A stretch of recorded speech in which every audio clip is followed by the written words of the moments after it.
Good evening, everybody. I apologize for the delay in the start of this meeting, but we had other commitments. And unfortunately, our fourth member, Artie Kasimis, is unable to attend tonight because a parishioner of his passed away. So he will not be here. I'm Mike Barbas, I'm chair of the Facilities Committee. With me here are my colleagues, Brian Meek and Yvel Krobacher. Obviously, the superintendent is here, as well as the CFO, Tom Hamilton, who is the senior staff member assigned to this committee.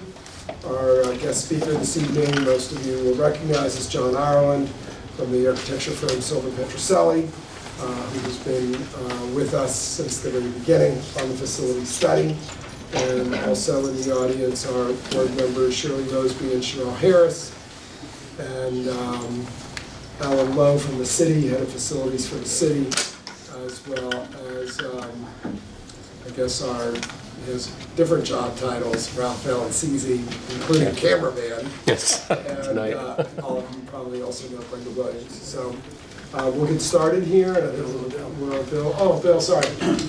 John's head is right where you are. Bill Hodel, head of facilities. And we've all been working as a team for a long time on all of this. Everyone's been following this. We did a survey. You can look at tonight's agenda, but we did a comprehensive survey with over 700 respondents from a wide range of residents and a high participation rate of parents who live in South Norwalk, as well as parents whose children attend Columbus. So it's exactly what we wanted. And we've had a wide range of meetings that have been going on since the study was first issued last January. We've done legal research, demographic research, academic research, and I think we have that much more research has been done and we'll be hearing about tonight. So I think we'll get started with John Ireland's hearing. Yeah, so as you know, the committee members, the focus tonight is on the South Norwalk School. Last time we talked about Jefferson, Ponus, and the K-8 STEM campus. So John is going to provide some introduction and review for committee members, introduction perhaps for others, regarding the site situation and the general model for a new 450 student elementary school. Then, once you're done with him in terms of questions, I'm going to try to answer A through E on your agenda in terms of recommendations for location, size, the magnet theme, potential partnerships, and the racial balance considerations. And then John can show you an actual plan or schematic in terms of what this would look like. But John, if you could get us started. Okay. Thank you, Dr. Adams. Excuse me, are those the agenda and Yes. hand out for everyone? Okay, thank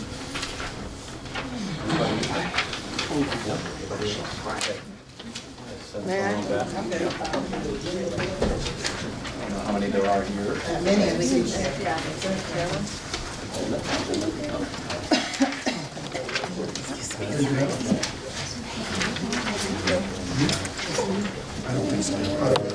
May I have one more? Sorry.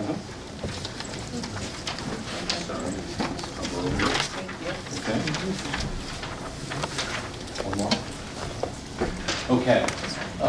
Thank you, Dr. Adamowski. So we wanted to briefly highlight some of the things that have happened in the last about year and a half. So in February, the overall facilities plan was delivered to the board, to the city, and there were specific recommendations in there. And since then, we've been updating and refining some of those options. So I think we want to look at those tonight. And I wanted to start with a couple of, I think, the key points that are relative to what we're going to talk about this evening, which is that the overall vision is more than just an examination of the physical needs of the schools. Where can we best expand? How can we best expand? And how does it fit in the overall educational framework that is evolving? So as you know, one of the key elements is to introduce, at this point, 2 new pre-K to 8th grade programs. So a lot of our focus has been on where the best possible locations are to create these brand new programs and this brand new school model. So we then focused in on, and I'm going to call it the focus area because it's not technically the definition of South Norwalk, but the focus area is south of 95 and in this overall grid, if you will. And we looked at a number of sites. I'm going to try to find the, is there a pointer in this? Yeah, the red in the middle. It is the red, okay. Almost afraid to hit a red button. But, those that were here earlier know that we looked at the former school at Benjamin Franklin, that site. We're going to talk more about the Columbus Magnet School, the current Magnet School, and that site in detail. Brookside falls within this overall grouping, Brian McMahon High School, and then the Nathaniel Le Site, which is also known as Springwood Park. Roden Middle School is right there, about actually about 2,000 feet from the Ely site. Brian McMahon's about 1,000 feet, and Columbus is about 3,000 feet. Again, if you were to draw a straight line between those locations. And then finally, Lowayton Elementary School in the lower left, just off the edge of this particular map. So as we zoomed in and focused on the 4 current sites, school sites, and the potential site, I think one of the things that became very obvious to us, and I think to everybody here, is the size of the physical size of the sites. The current Columbus Magnet School is on a 3.2 acre site. We estimate that a minimum of about somewhere in the range of 6 acres is more or less an ideal size site. So the school certainly isn't on a 6 acre, but that doesn't mean that it isn't functioning well as a school. But it does present certain challenges, and we'll talk a little bit more about that. So the Nathaniel Le Site is 17.4 acre sites. So again, if we're comparing locations on where to expand, I think everybody will agree that it's easier to expand on a larger site than it is on a smaller site. So with that, I think everybody's agreeing, right? So the Columbus site, the one other thing I think that is of interest geographically is to Ryan Park, and I know that isn't a part of the school system, but there is open space there. So our task was to identify open space potential land, the potential for expansion.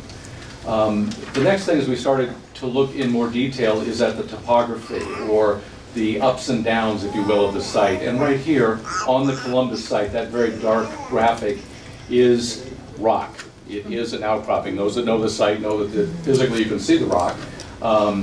It's very common in this area and very common in Norwalk. In fact, experience, Alan Lowe will tell you that on almost 3/4 of the city projects, when you go into the ground, or Bill Odell, when you go into the ground, you're going to find that you're on a rock here, sitting on the coast. It's not insurmountable as an obstacle, but it does increase the overall construction cost. So it's a factor as we start to look at these sites, as we start to evaluate them. It doesn't mean that we can't expand in that location. And you're going to see later on that that's exactly where we would like to expand. And so the concept being, as this project moves forward, a geotechnical rig would go out there, drill some borings, they're called, into the rock, and determine exactly what type of rock it is. For foundations, here we're not contemplating a basement, but we're talking about either using the rock, but certainly removing it down to something that can be pin-toothed for a foundation or below foundations. So the other thing we begin to look at is the overall circulation on the site. And again, those that know this site well understand how congested traffic can get. And so we looked at opportunities to improve that. And again, you'll see that as it relates both to this site or to any of the sites.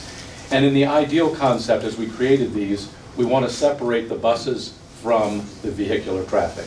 So a dedicated bus lane that is there for drop-off and pickup, and a dedicated vehicle or parent drop-off and pickup, separated for a lot of good reasons. One, traffic moves better that way. Two, it makes for a more secure site when everybody understands the traffic patterns and visitors encountering the site for the first time are given kind of clear visual directions on how to maneuver on the site. So that was the analysis on the Columbus site.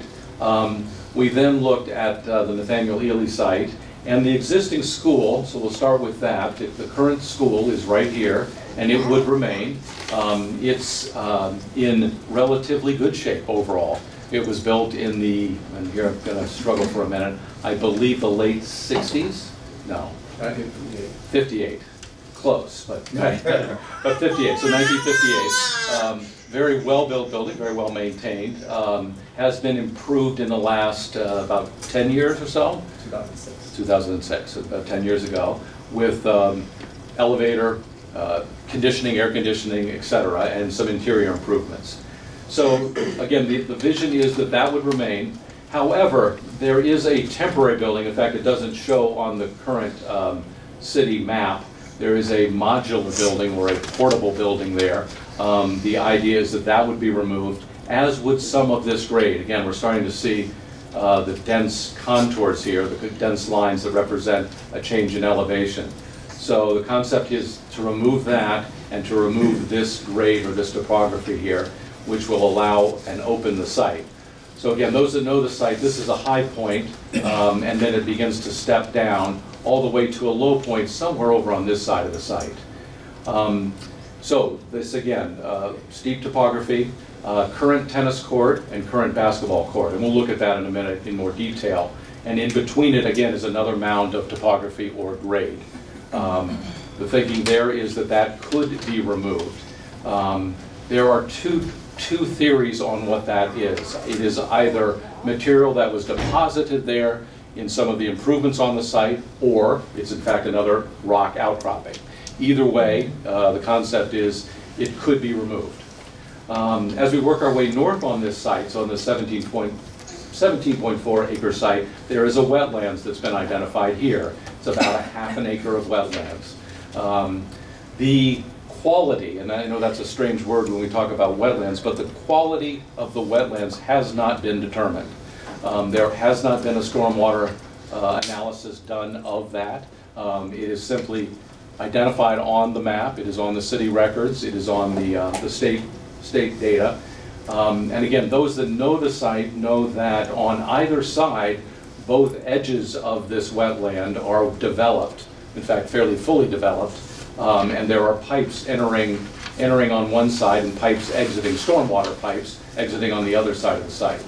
The reason I mention all of that is there a potential to do anything with that wetlands? It is possible to either replace or reclimate wetlands. Again, no study's been done, nothing has been determined, but wetlands can either remain in place or potentially, there is a potential with investigation that it could be filled. Again, nothing has been determined as of yet. But again, our role was to identify what are the possibilities, what are the options, how can this site be improved. It is a very, those that know it, a very densely populated site. The road network will need some improvements, the widening of certain streets and the potential of improving intersections.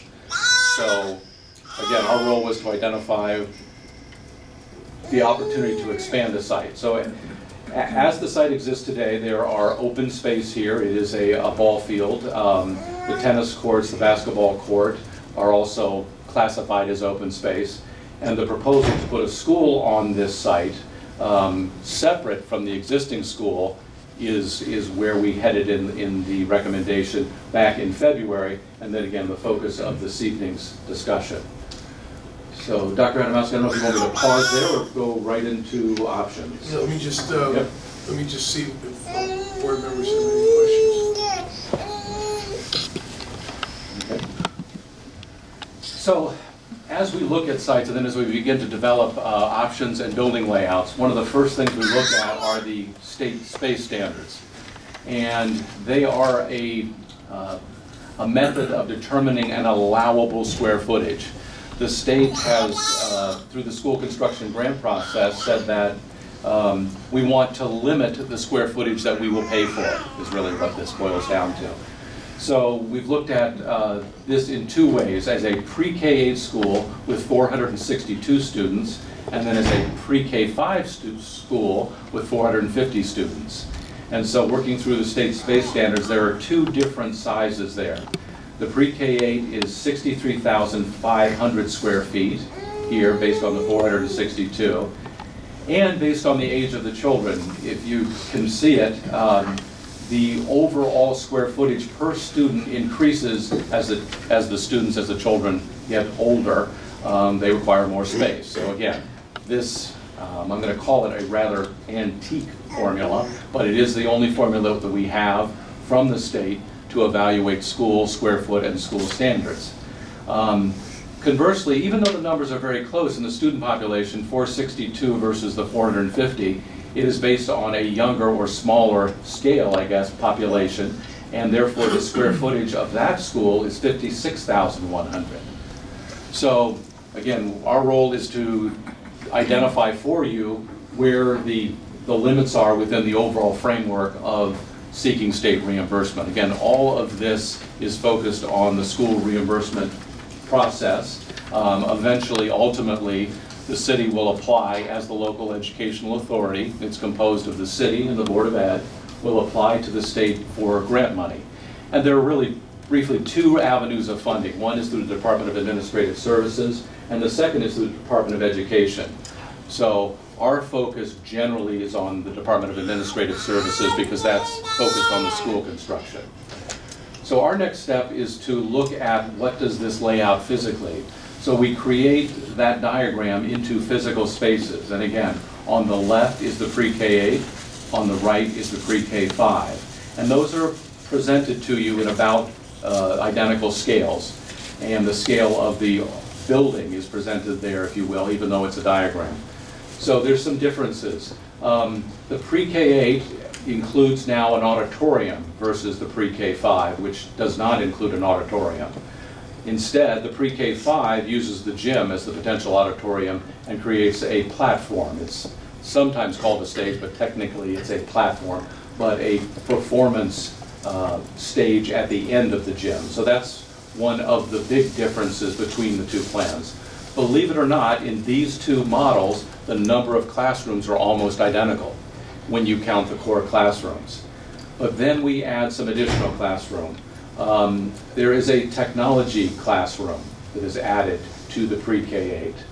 And finally, the media center, or its evolving element as potentially a cultural center, as potentially a gathering space, is also increased. So overall, the square footage, you can see the difference there at the bottom, is about 7,400, the difference between these two models. So then we take these diagrams and apply them to the physical sites. And so that's what we'll look at. We're going to look at the site as proposed as a pre-K-8. So this is the Nathaniel Le Site, and there's a lot of information up there, so why don't I briefly walk through. There's the existing school. It remains unaltered, with the exception that this end is now lowered to grade. This is the proposed school here, and we'll look at the floor plan in a minute. A new entry is configured here off of Ingalls Avenue. This is for buses and staff. So staff parking here and buses, and then visitors for the first time to the site would be focused here right across from the front door. Very visible, very straightforward. Parents then would enter the current drive or the current curb cut and then proceed through the parent drop-off here on this loop. So the parking then is configured with retaining walls here on the edge of the site, because if you recall, the topography steps off of the site fairly quickly there. This plan, right now, again, our task was to identify what the maximum master plan potential is. And so at the top of the plan, at the north of the plan, and again, nothing is determined as of yet, but there is the potential to potentially acquire additional property here. Why would we look at that? And so there's two reasons. One, to interconnect the drive here at the top of the plan to Tito Court on this northern end here in Lexington Avenue. Right now, that drive road network turns here and doesn't enter the site. Having a secondary entry from the site, having access for both the use of the site and to secure the site is desirable. So whether that is a road, more likely a drive configured here, connecting the balance of the site across here and bridging over the wetlands. Again, the vision in this plan is to retain the wetlands, bridge over them, and go through an approval process. So the second reason is to configure a what's shown there is a 200 by 300 foot athletic field. Big enough for a reasonable sized soccer field and a overall expansion of an athletic program. So the next piece that was not identified back in the original master plan recommendations in February were the tennis courts. And so the vision is to expand the tennis courts. There's currently 4 tennis courts here. Again, the large mound that was between the tennis and the basketball court would be removed, and 2 new tennis courts configured here, and then half courts, and I think there's a proposal for a pavilion and additional parking here on this site. So overall, the site can accommodate all of that in a long-term master plan. And again, this is a concept, not necessarily a finished design. So in brief, if the board elects and if the city elects to go ahead with this project, they would have to create an educational specification. They would have to then hire an architect. We would love to be that architect, but we are not. It would go out to RFP process. That architect would be hired, and they would then begin to put together the project as it is conceived of in the educational specification. So the educational specification is the key component to moving this project forward. And it's our understanding that the Board of Ed is beginning that process and beginning to explore putting together the details of that educational spec. So the floor plan. So here's the floor plan as it related to that overall site plan. Main entry is here in the blue shaded area is administration. Part of the special education is here. Circulation is generally on our plans in gray, and then vertical circulation, elevators, and toilet rooms. And then the overall corridors are the lighter, warmer gray, if you will, running across there. So this proposal, as it was put together, envisioned, and this still needs to be worked out, but the pre-K program would come from the current school. It is possible to not do that, but it seemed at the time to make perfect sense that if there's a vibrant and active pre-K program, why doesn't at least, again, the overall vision for the Board of Ed is to have 2 pre-K schools, 2 pre-K classrooms in every school. So why not use the current program as the pre-K program for this school? Again, concept does need to be worked out. Certainly could add 2 pre-K classrooms under this roof. But again, the thinking is why not keep them under this roof, and when they go to kindergarten, they would move across to this school. So there's 2 pre-K classrooms, 2 first, 2 second, 2 third, all on this ground floor level. The state law does require that K 1 and 2, actually K and 1 remain on the first floor, preferred to have the second grade on the first floor. So we did that, and then certainly the third grade fits on the first floor. This is the cafeteria and kitchen component in this layout, along with the auditorium and the gym and locker rooms. One of the concepts that came up early is the opportunity to close the educational side, if you will, of this school and use the balance of the school in the evenings for community. And again, this floor plan allows that to work as a layout. There's a secondary entry here. Doors can be configured anywhere along this network of corridors to allow that opportunity for community use of the school building and the non-school hours. Media center is here, technology, music, and art. So on the second floor on this plan, 4, 5, 6, 7, and 8, along with science and special education here, and additional administration component. We have an optional third floor roof deck, and again, it's early on in the process, but there is an opportunity once you've built a second floor to continue the elevator up and put some kind of educational component up there. It could be the solar panels or the photovoltaic panels as an educational feature. It could be a limited roof garden. It could be a number of things. Again, the goal here in this concept phase is to identify what the options are and to try to start to look at things that could be expandable. And that's, again, why it's labeled as an optional.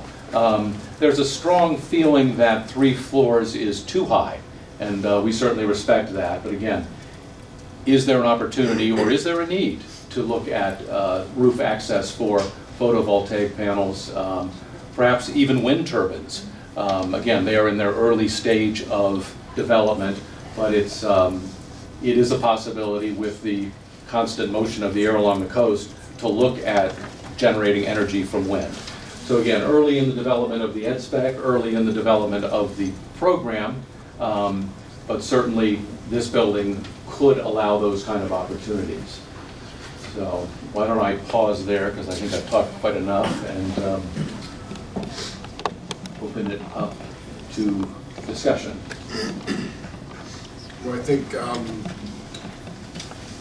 you make a very compelling case, John, for what we could do there, and obviously now the discussion I think would be about the next point on the agenda is the kind of the catchment area of this proposed school, and what our options. You know, we're considering 2 options here as you've delineated, and I suppose that's a superintendent.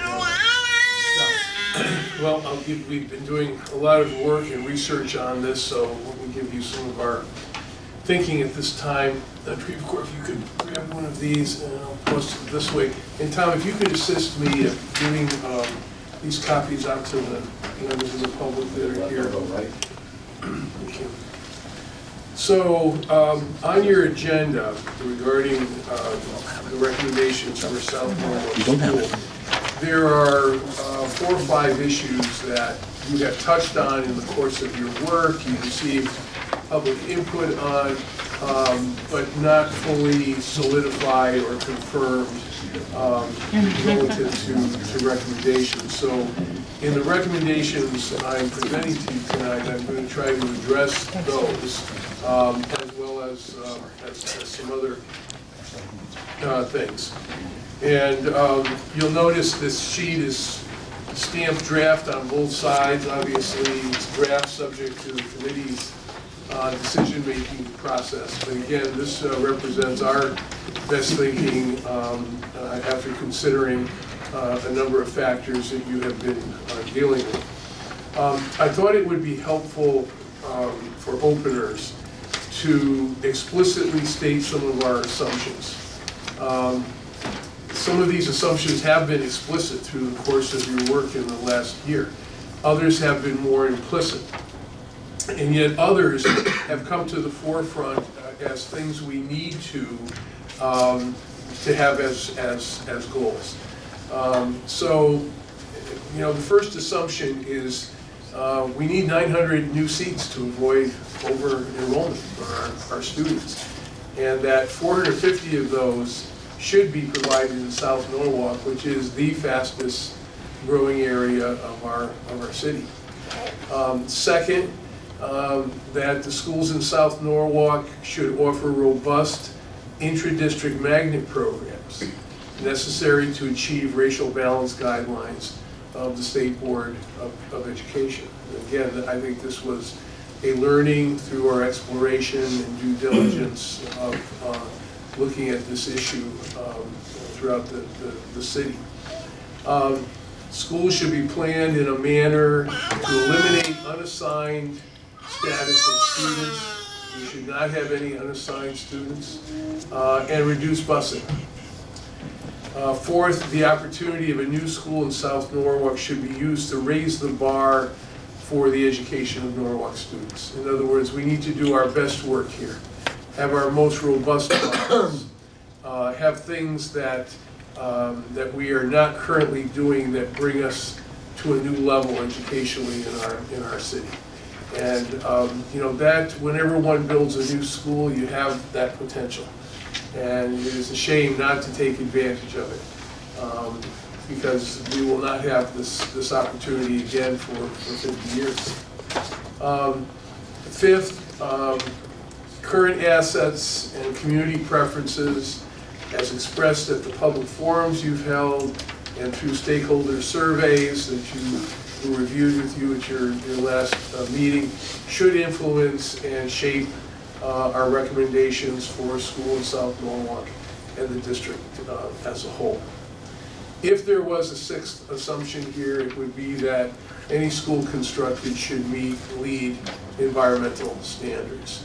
And John touched on that in his presentation. So I hope we have an accurate understanding of the assumptions involved. Again, I think we've been following these explicitly in some cases, implicitly in others, but I think this is something that you would have to begin your presentation to the Board of Education with on the 20th. So let me discuss the recommendations. We've got two building sites here. The Nathaniel Le campus building site and the current Columbus School building site. So let me discuss recommendations for each. The first is that the proposed new construction for the current Columbus occur on the Nathan Le campus building site. And so that would mean a pre-K through 8, 450 student school. A little bigger than that, I think you said 462, John, in your presentation. But 2 sections or classrooms per grade. The Bank Street program implemented with Fidelity would actually have paired classrooms. I believe it's 7-8, 5-6, 3-4, 1-2, and K and preschool as standalones. We would maintain and expand the intra-district magnet school program that currently exists at Columbus. So Columbus would move in its entirety along with its program, which is Bank Street, and the HOTS program, which stands for Higher Order Thinking Skills. This is the bones of the program at Columbus. And this is also known in educational services as the progressive model. And it dates back to the work of John Dewey at Columbia, who started his first lab school on Bank Street in New York City. But the fact of the matter is, this is an existing model. It's a successful school, one of our best schools. It's already approved to expand through the 8th grade. And the type of space that it requires is best suited or best met through the building site at Nathan Le. This school would have a partnership with Odyssey. We would have several partnerships. One would be with Odyssey for the provision of preschool. Odyssey is providing preschool in the existing Nathaniel Le building. The students who would attend the preschool for the new Columbus, the new Bank Street school, would be lottering in, and they would be the same students that would then go into kindergarten and up through the school. It would also be a partnership with grassroots tennis, and John alluded to the construction of 2 additional tennis courts. We've had discussion with grassroots. As part of the magnet program, they would provide tennis lessons and team experiences for all students, utilizing both outdoor and indoor tennis courts. That means that in the construction of the school, we would have a room that is large enough that it would serve as a gym as well as a tennis court, which I think is a little bit longer than what you would normally construct for an elementary gym, but certainly doable, so that lessons could occur inside during the winter, outside during the spring, summer, and fall. The building would be designed to support, or at least we're recommending it be designed to support the K-8 Bank Street integrated curriculum requirements. One of the requests from the school through its principal has been for a room that can hold the entire student body for 450 students, hence the auditorium that John showed you, which would not be available at the other site. Outside gardens are also important, STEM lab, other things that would be directly related to the Bank Street HOTS program. Now, then we have the issue of the Columbus School building site. This is a renovation as new in an existing semi-historic building. And after looking at a variety of scenarios and possibilities, our recommendation is that this site would better serve the needs of a new K-5 intra-district magnet school. Again, the site is tighter, as John pointed out. The possibilities for expansion are more limited, but having the gym, a new gym, and 19 classrooms appears doable and could be a lovely and historic and classic renovation as new, particularly for a classic program. This is a K-5, 450 student school, 3 sections or classrooms per grade. So after much exploration and looking at options and alternatives, I'm recommending that you consider the International Baccalaureate Early Years Program for students ages 5 through 10. Many members of the board are aware that we recently went through a very rigorous qualifications process for the International Baccalaureate Diploma Program at Brian McMahon High School. Brian McMahon has been working on this for 2 years. In fact, to prepare for it requires 2 years. You have to have 2 years of training for staff. These are all new materials. This is not the Common Core curriculum, it's an international curriculum, so it has its own requirements, including world language from kindergarten on up.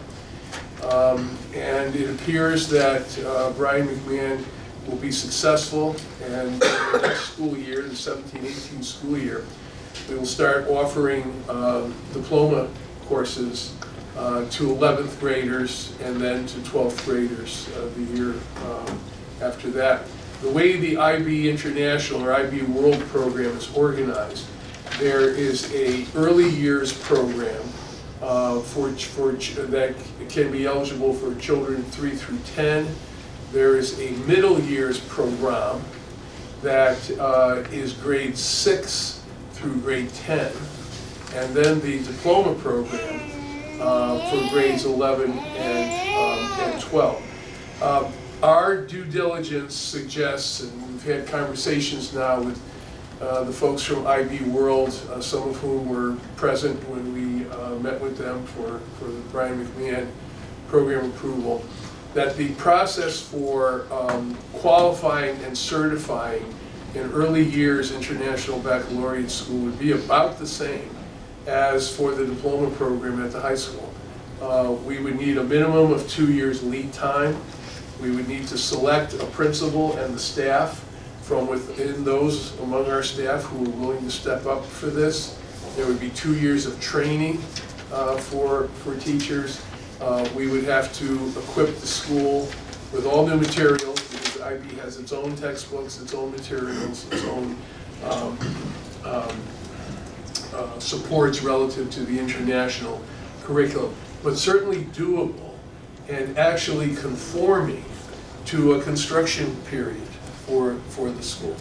So we could be working on the program at the same time that the school is being designed and constructed. There are 6 subject areas of IB World Curriculum. They are language, social studies, mathematics, arts, science, and then something called personal, social, and physical education. We would give neighborhood preference in a lottery to students in the 2.5-mile walk zone, currently unassigned or assigned to Jefferson. If you look at that walk zone, there are a number of unassigned students. There's one street that's assigned to Jefferson. I think, as Mr. Barbas pointed out at your last meeting, there are in fact more students in a 25.25-mile walk zone in this area than there are in the Lilly construction site area. The renovation, and again, this is a renovation, is new, would be designed to support the IB Early Years program. There is a world language lab that's necessary. The school has a learning commons as opposed to a media center or a technology lab. They call it a learning commons. However, most program requirements are accomplished in traditional school space, which lends itself very well to a renovation of a traditional building as new. This is something that cannot happen overnight. It actually would follow the construction of the new Bank Street School on the Lilly site. So enrollment would be projected as an international baccalaureate early years program beginning in 2022-23 school year. We are confident, though, that given the robust nature of this program and the number of parents who we know would want it, that there would be no problem reaching racial balance guidelines as a result of opening other slots to students throughout the city. In fact, the nearest equivalent to this is the Rogers School in Stamford. And we have currently 128 Norwalk resident students attending the Rogers School in Stamford. 128. So of all the magnet opportunities that our students attend in Fairfield County, this is the one that has the greatest number of students and the greatest attraction. Now, we've mentioned several times the proximity of Rhoton, and having the K-5 school in South Norwalk feed to Rhoton is an advantage. It helps us reduce numbers both at Jefferson and Conus, which is important. We would have to create this feeder to Rhoton Middle School and Brian McMahon for the IB 610 Middle Years program and the 11-12 Diploma program. And so this decision, very, very long term, we're talking about the 25-26 school year now, would commit Norwalk Public Schools to develop an IB 610 Middle Years program for the 25-26 school year.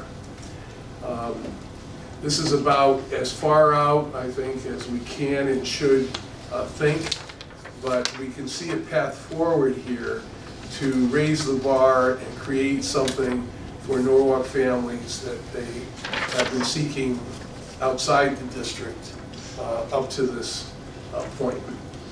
Now, I've thrown a lot of information at you here. I think this does address the questions that were on your agenda, plus more. And we tried to think this out carefully and look at contingencies and the relationship between things and coming to these recommendations. And so it's with a great deal of enthusiasm that I present this to you for your consideration. Well, Stephen, thank you very much. I'm sure to a number of people in this room are not particularly familiar with the International Baccalaureate program, but if you do some research on it, you'll see this program was developed in the 60s by global corporations that were transferring their people around the world, and they wanted to have common standards globally. And that's how this program came. So this is not just a US program, this is a global program that's very, very well respected. It's the equivalent, if not more rigorous than the American AP program. It's very, very popular in California and in Chicago, where it has very strong roots. But you can find it in different parts of the United States.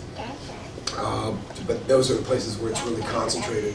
What's very interesting, if you talk to any teachers who've been involved in IB, that the training program for to be a teacher is very, very rigorous. And what they've learned is in a lot of American schools, like what we're going to do at Brian McMahon, you're going to have a teacher teach 1 or 2 IB classes, but then the rest of their classes won't be IB. But they found their IB training really helped them impact the classroom in their non-IB classroom. So I think it's a very, very powerful message. It does cost some money. The training, the curriculum, there are exams that get sent to IB World headquarters in the Netherlands, and so that is something we're going to have to keep that in mind. But I know there have been concerns about the caliber of teachers we would have at a new school, the curriculum, and I think this addresses all of those concerns and more. And anyone who does any research on this, I think you'll be really, really impressed by what this program's all about.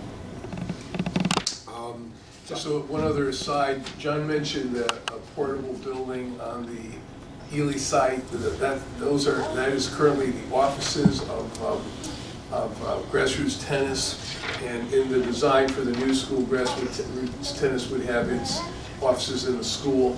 They also provide tutoring to students after school and other services, so it's important for us to have a close partnership with them in that regard, as well as the tennis lessons. So I think that addresses probably point D, that there would be partnerships, obviously, with this new school, but that would probably be the most prominent one. And I think we've touched on and we discussed at the last facilities committee meeting kind of some of the racial balancing model. And obviously, we feel like Columbus and this new school in South Norwalk would be able to meet those requirements. I guess the next step, which we've addressed on, but maybe just to talk about in terms of timeline, as has been mentioned at every one of these meetings, once the full board will be hearing all of these recommendations on December 20th, and the full board will be voting on January 17th, and the goal here is to be filing with the state these EDO 49s by June 30th. And there's a lot of moving pieces to getting those filed. We will need for each project to create an education specification committee that will be at the behest of the superintendent under the way state law is written. And those committees will start developing those specs and the CDO 49 forms, which we've done before. I believe we've posted on our website on the facilities page the requirements for an ed spec committee, what they do and who they're composed of, and what their mission is. So those would be basically the next steps. And once the EDO 49s were filed with the state would be reviewing those, and concurrently we would be then putting these projects out to bid for architectural services. As John Ireland said, obviously they would be a competitive bidder as they know these programs intimately, but usually not every project would get assigned to or awarded to Silver Petroselli. And then at that point, the city really kind of takes over the process because they actually build the schools and they oversee that process. The plans would be finalized, the projects would be put out for bid, the state would approve, and construction would start in probably late 2018, and roughly it's an 18-month process, and these classrooms would open. For the first set of projects, we would have classrooms open and admitting students in September 2021, if I remember correctly. So that is kind of how the process will go, and if you recall, we talked about swing space. So the Ponus Ridge project would take kids initially not as part of the new Ponus Ridge STEM program, but would take kids from Jefferson while Jefferson got rebuilt. And as proposed today by the superintendent, the new school would be built at Ely. The Columbus students would then move into Ely, the Ely campus, and then the school on Chestnut Street would then be renovated as this new IB K-5 magnet school. So that would be kind of the timeline as to how these different projects would all fit together. Just want to get a reality check from committee members on some of the recommendations I've made to you tonight. Again, trying to reflect, both, your prior work as well as some of the preferences we've had expressed through surveys and other kinds of inputs. I have a question about the Nathaniel Lilly, number 4. The or part of this, the number 4, what's the proposed catchment for students for preference for families residing in income restricted housing? So it is allowable, and we've looked at several other districts, including Stanford, that does this, to give preference to families in income restricted housing. Now, we happen to have a fairly large housing development, housing authority development right next door to the school. If you look at that quarter-mile catchment zone, and then you look at the number of students in the housing authority development there, they're basically the same number of students. You basically get the same number of neighborhood students doing it either way. I think we'd have to look at that closer to the time, the 3-year process, maybe 2 years from now. We would look at it again to see if enrollments have shifted at all. But these are unassigned students, and these are students that are bused to other schools. And so it would behoove us to make every effort to have those students given first preference into the Columbus school. We want to keep Columbus school at its same level of racial balance, which is 56% minority. So, that might be 25% of the population, with students then coming through a district-wide lottery in a manner that would equal 56% minority overall. When the representative from McBroom, I'm sorry, I'm just drawing a blank. Mike Zuba. When Mike Zuba was here, he showed you a formula for how that could be done. And so we could follow that formula, but within it, either neighborhood preference or, in that case, the preference to families in income restricted housing would pretty much produce the same result, we believe. So it's either or for Nathaniel Lilly. Correct. And for Columbus, it will just be walk zone. Columbus would be walk zone. You do have the Kennedy King complex there. There are not as many children in there. There's one street that, and I don't know how this happened, but there's most of the Jefferson attendance area is right up against 95. But as you drop down, there's one street adjacent to I'm not sure I can tell on that map. I've got the color codings in the map in my office, but there's one street that's adjacent to the school within that walk zone that goes to Jefferson. The rest of the students are unassigned. And again, this would, my sense is that this would provide an opportunity for at least 100 students in each cluster, in each walk zone, for a total of 200 South Norwalk students to go to the school that's closest to them and to walk to school, and to have first preference into 2 world-class programs. Thank you.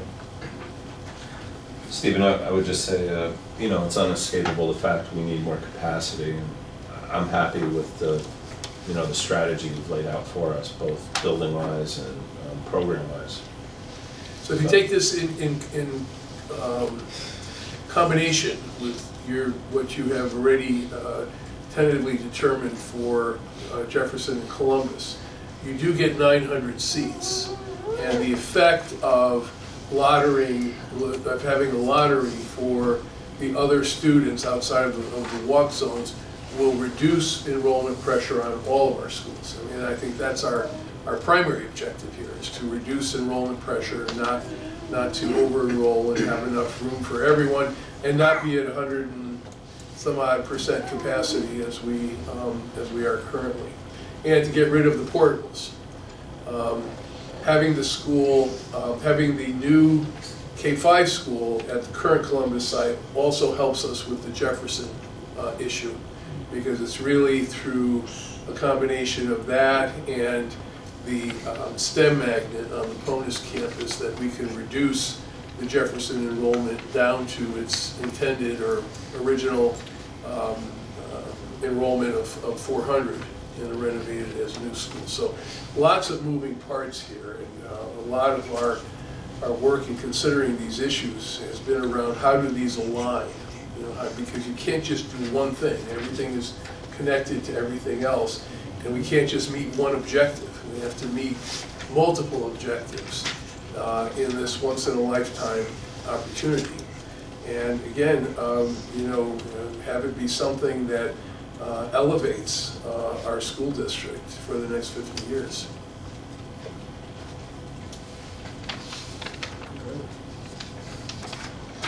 Brian, any questions?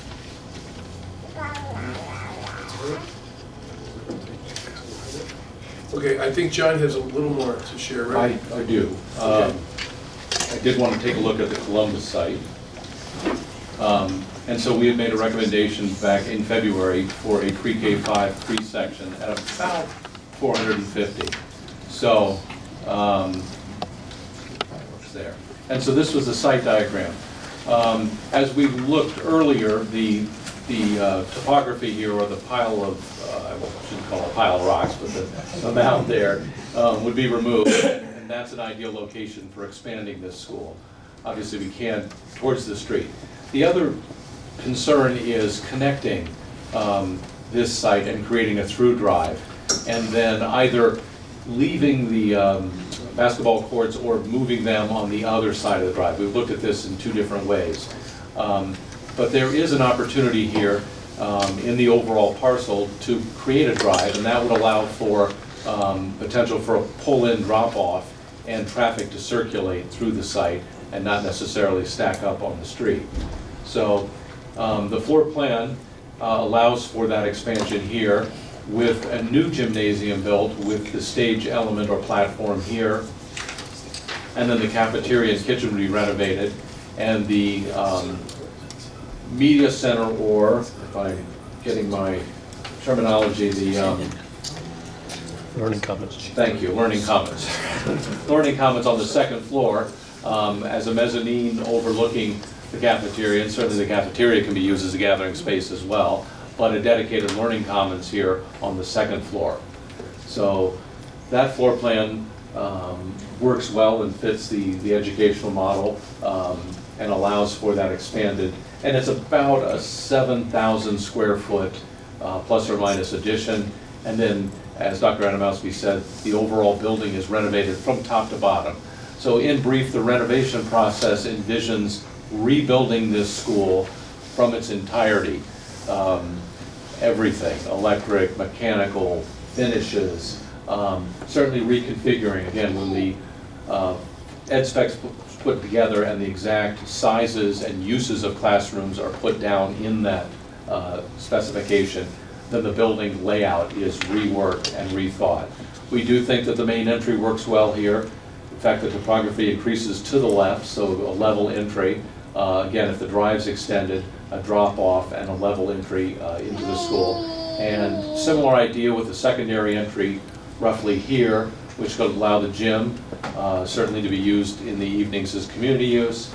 This plan is a little more challenging to close off the cafeteria in the evenings, but again, with the right layout, it's not an insurmountable detail to figure out where doors are and where the educational features could be closed and the rest of the building open to the public. So that's the brief on the Columbus.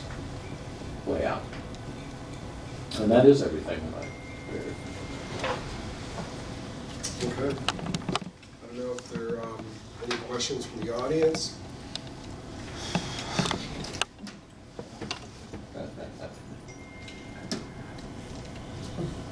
Have a lot of them. Problem is, we're just digesting this for the first time, similarly as I know that, you know, your members are. First time hearing the presentation. I know that you're gonna be doing a meeting on the 20th. Is there any possibility you might do a meeting before then, when community can interact with you as a community, when we've had a little more time to digest what you've presented, and be able to come back with questions in a very meaningful way? Well, we have tried to schedule another facilities committee meeting between now and the 20th, but we cannot find a time in the evening that everyone can attend. So there will be an opportunity to do that at the workshop on the 20th, where a full set of recommendations will be discussed with the Board of Education. There will be a public comment section on that topic, on the topic specifically at the end of that. And then again in January, at the January business meeting, the board would also be open to public comment. So there'll be two significant opportunities following the facility committee deliberations. Will that opportunity for the public to provide commented input occur prior to that meeting? And the reason I ask this, I mean, I'm sure as you're aware, there are a number of us in South Norwalk and beyond that have held 2 community meetings of our own to try to keep the community aware and apprised. And quite frankly, I'm pleased to see that many of the things that we've discussed from our meetings appear to have been heard in one manner or another. There's still remaining issues, so if we were to provide input after the board has already had their work session, they wouldn't have the value of a lot of input, I think, that would really be valuable in their considerations, particularly since after that work session, they're going to be asked to make a vote on this in January. Appreciate your recognition of that, Bruce.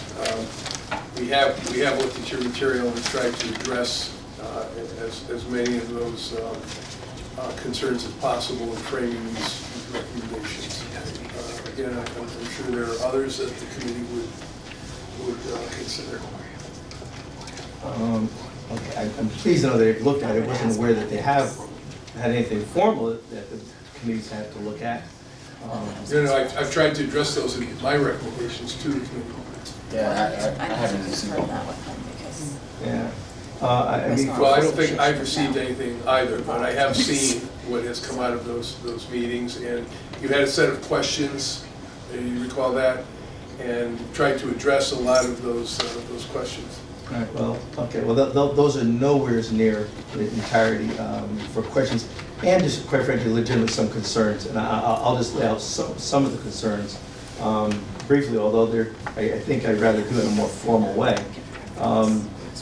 For instance, we've had a major concern, and I heard the way Mr. Barbers began the meeting, and the same way he concluded the last meeting, that a lot of the decisions that this group is going to make, and you're expecting the board to be able to make in terms of the recommendations, has been based upon the input that you've received from the number of surveys that you've received, over 700 surveys, of which you're pleased to have received, in addition to that, community meetings.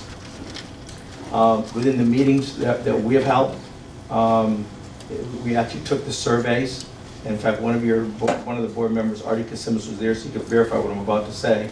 But I went question by question through the survey, which you formally have acknowledged in your last meeting was not a scientific survey. But I asked all the questions, and there were people there from different socioeconomic strata, and there was only one person in that meeting, by the time I got through going through the questions, found it significant and something that they could really answer. They felt that it was something that was driven towards a certain outcome. That was a unanimous vote by raising of hands, and Mr. Kasimis was there. And we've asked this question even beyond that meeting.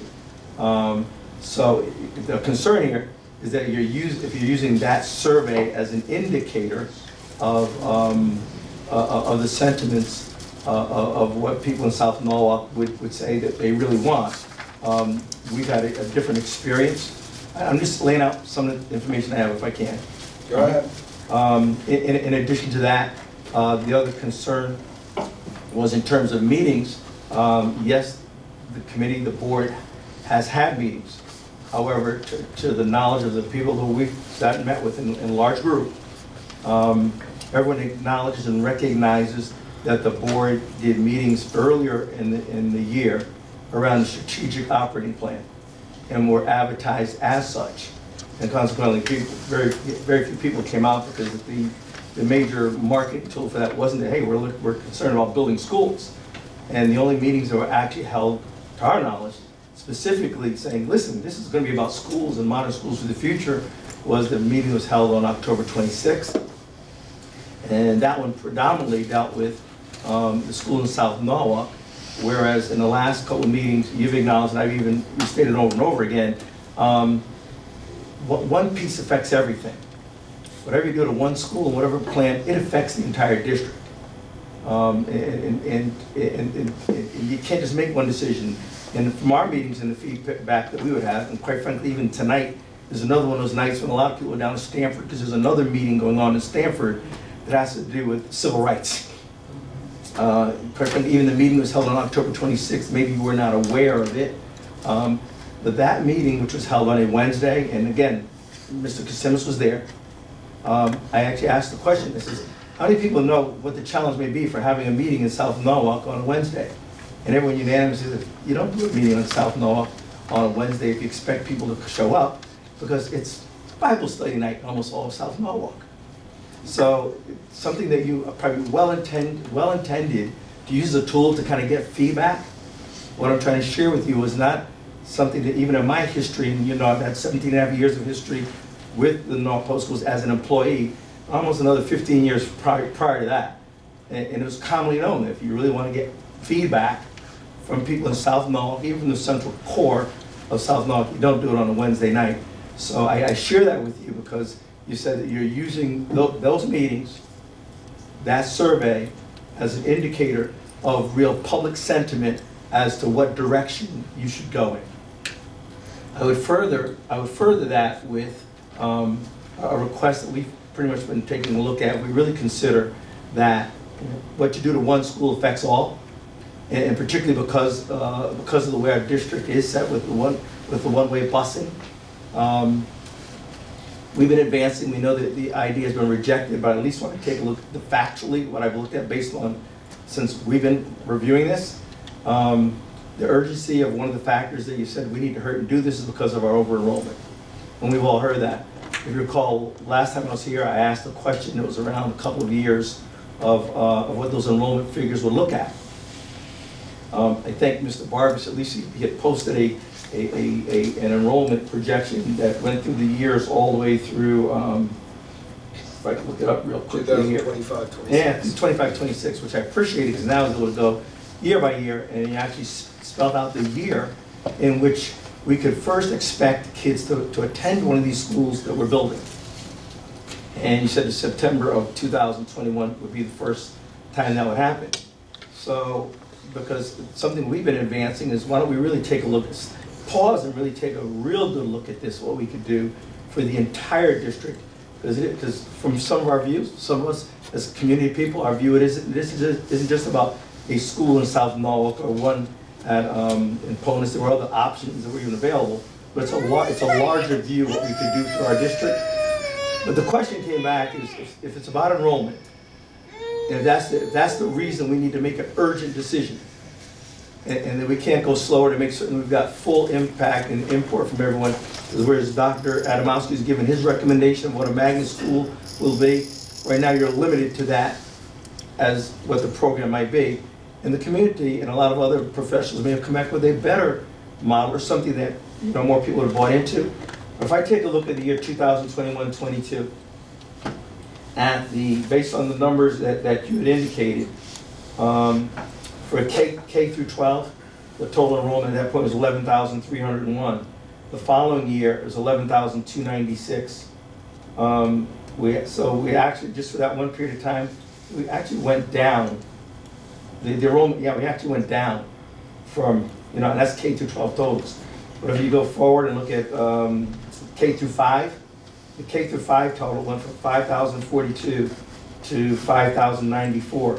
There's an increase of 52 students for that 1 year. So it basically means if you took a year longer to make a decision, your enrollment, the difference in enrollment for K through 5 would have been 52 kids. You're also forgetting that those portables at Jefferson, which are 20 years old, Fully got would it. then be 25 years old. Different And Bruce, issue. you were an employee when I- those were filled with mold 2 years ago before the school year started. I would respectfully ask, if I've got the floor, if I can just have it and just. I just don't want you try to be share you protected some in this information. situation. Because what I'm talking about is enrollment numbers. We can talk about the portables because I'll get back to that as an issue. Because while I'm looking at these years, the reality is if I actually go backwards, and I did go look backwards, let me see if I can pull the numbers. Okay, I think, You have another challenge even with the portables. You're gonna have to make a decision. Since your first school will not be built until 2011, 2022, you're gonna have a decision that you're gonna have to go build some more portables or find some more room because the real enrollment, you are gonna hit some enrollment prior to that, based on the numbers that are in your chart that you've given. Based on the numbers you've given. And that's all I'm saying, gentlemen, is that I challenge the notion that there's been a real opportunity for community to be able to give some real input to this, You know what, some Bruce, you've been real real value to connected this. about And based on the meetings we've had, and there's others that want to continue to do so. And I would hope, one of the things we have asked, we asked at the meeting on October 26th, that going forward in this process, and this was asked openly, not just by some of us in South Norwalk, this was asked openly, whether there could be an advisory committee, all right? That would involve community people and others to help the board to move forward in making the determination what is best for the city of Norwalk. I'll conclude because many of us have felt that the board has just already got its mindset and already wants to do what it wants to do anyway. So I'll close with this one thing. The paper that we were given by Dr., and this isn't meant any disrespectful, it's just something my dad taught me as a kid. It starts out, the draft paper that Dr. Adamowski gave us tonight starts out with the assumptions. And my dad taught me when I was a kid, the word assume is spelled A-S-S-U-M-E. If you break it up, it means if you actually do it, it makes an ass out of U-M-E. And we should not make any assumptions. We should not be assuming anything. If we're a district, we like to use hard data. You want to have real, true input. Particularly if we're talking about doing magnet schools are something that you need to know that you've got real stakeholder buy-in. Real stakeholder buy-in, particularly wherever you want to locate it. When we met on October 26th, actually, I'm glad we met with the architect there afterwards. We talked about some of the options you had that may not have even been looked at, and it was interesting. When we talked about that, we have to talk about all the ledge and things. We're talking about blasting at Lilly. Couldn't find out one of the locations that had just been somehow been deemed as maybe not beneficial. Some said, boy, maybe that might have been a better location, which was Flax Hill Road. Because you actually could get buses in and out of there. Based on its location not being next to public housing, still yet being in South Norwalk. But we've not had that conversation about maybe why that might even still be a South Norwalk school to meet your objective, but possibly even a better location for a number of other reasons. We've not had the discussion, and for those reasons, gentlemen, I'm here tonight because a lot of other people couldn't be here tonight. But I'm telling you, as a state representative who represents all the people in South Norwalk, and many of those in District A, they're in the Jefferson area, many of those that live in the Kendall School area, I represent them. All right? Many of the kids who you as a board is saying you're looking to care for, I'm a different voice, is saying, I don't think we've really done this well, we can do this better, and we need to take our time and do it slower and easier. Done. Well, Bruce, all I'm going to say is you had 2 meetings that no one from the Board of Ed was officially invited to, so much for dialogue there. I went to one of them, and there were 30 people. We had over 150 people respond to surveys from South Norwalk. So to tell us we had huge attendance at that October 26th meeting, and we could go through step by step. Those strategic meetings, I went to all 5 of them. I don't think I saw you at most of them, and all of those discussed the buildings in one capacity or another. So There I were think 60 people, we've done our sorry, homework. there are 60, actually, I think there were 75 people signed in at the meeting that you came to, that you said it was only 30. No, There's I'm telling you, excess of second. 90 people in the last meeting that, and Artie was there, you can verify it, so That's your numbers are wrong. The strategic operating plan meetings that you did, quite frankly, I know the numbers that were there because they weren't advertised as meetings for the strategic operating plan, did not get the buzz, Mike, and that's the issue. So we're just asking you as a board to hear different voices. All right, rather than going, because many of us will not continue to be doing the meetings we have, and we're going to continue doing the meetings. Quite frankly, we're disheartened when we came to a meeting because the transparency wasn't there in the beginning. We're glad that you are videotaping it. We commend you for that. All right, but part of transparency, you got to continue to give access and be willing to listen. And what we're saying is you have not listened well. You only listen to what you want to hear. And we don't want to be obstructionists. I mean, I came to that first meeting, and just because we challenged the board on the fact that you had published it, you had posted a meeting and not on time, we were called obstructionists. That wasn't being obstructionists, that's being taxpayers that are saying, we are interested in the future of our children. We're interested in the future of this city. We want to be players. We could be obstructionists throughout the entire process. Got to go through common council and whatever. You still have other legs. We don't want to be that. We want to be partners. We want to be contributors. The Board of Ed in the past has always used advisory committees. We don't understand why you refuse to do it this time. Sir, what's your alternative plan? Because Flaxville's been ruled out. It's been ruled out. The street's too busy, the topography, the land parcels aren't big enough. What's your alternative? Let's have a solution. Okay, well, guess what? You said it was ruled out. Our conversation with your architect in the last meeting was, I guess what, no. What's the solution? Let's have a solution. Do you have a plan? Flax Hill could be a very good one. It's been ruled out. Ask the architect right here. It doesn't work well. And we did revisit it. After our conversation, we went back and took another look, and it's too compact to fit the program on that site well. Has the typical challenge, it does have water on site, and it does have a considerable amount of topography of rock. It doesn't fit as well, and it's not as big a site. And then, yes, the traffic consideration. So we kind of went down all that criteria and looked at it again in the rating system and concluded that it is not as good a site as the Nathaniel Le Site. So I very much appreciate, there was another site I think you threw out too that is in a floodplain, and so we looked at that again too, and say, hey, you know, let's bring it up, let's try to not miss anything in any site. So very much appreciate you know, the time, the energy, and the devotion to look at, hey, what about this? What about this site? What about, you know? So so that's Well, to my point, things are ruled out behind closed doors about people being involved, being able to give some more input. But frankly, even when you get the programs, because your question, Mike, Mr. McBride, is well, what are your options? Well, quite frankly, there's a number we like to explore, and just not prepared to sit here tonight to talk about. But quite frankly, even when you begin to talk about programming, The data and facts have been presented on dozens of occasions. Say that again? now. I didn't hear what you said. The data and facts have been presented on dozens of occasions. We can relitigate this for years and do nothing. Your 11,300 number ignores the fact that at 10,500 students, we were at capacity. We are behind. We needed to do this 3-4 years ago. Well, So here we are tonight, trying to move it like I forward. said earlier, and I gave my case study of it, I challenged the data and facts and look at it numerous occasions. I'm surprised. Numerous. Quite frankly, you know, this became quietly public in January for the first time. Three meetings were held at noontime in January. Another meeting of this committee wasn't held until like May of the year, all right? And then until it began in October. So the 10 portables behind Jefferson are quite news to frankly, you? Those are news to you? no, they're not. This has been a problem for the city for years. You're right. And you know something, and in my view, in the view of many who have sat in our meetings, is that guess what? If it took one more year, if you end up giving one more year to come up with better solutions, you haven't given that opportunity. I've given you the numbers. The difference in enrollment is 50 kids. 50 kids. At a point where we're already 800 over You've raced to a capacity. process, which quite frankly, we were surprised.